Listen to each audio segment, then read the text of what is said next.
അമ്മേ നിന്നെ തേടുന്നു ഞങ്ങൾ. ആവേ മരിയേ ആശ്രയമാമമ്മേ. സ്വർലോകത്തിൻ വാതിൽ നീ, വാഗ്ദാനത്തിൻ പേടകവും പുലർക്കാലത്തിൻ താരകവും സ്വർണാലയവും നീയല്ലോ.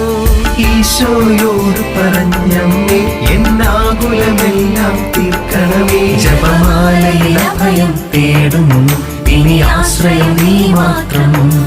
ജപമാലയിൽ അഭയം തേടുന്നു ഇനി ആശ്രയം നീ മാത്രം. അമല മനോഹരിയേ അഭയം നൽകണമേ. സ്വർഗാരോപിതയേ സാന്ത്വനമേകണമേ. ജപമാലയിൽ അഭയം തേടുന്നു ഇനി ആശ്രയം നീ മാത്രം.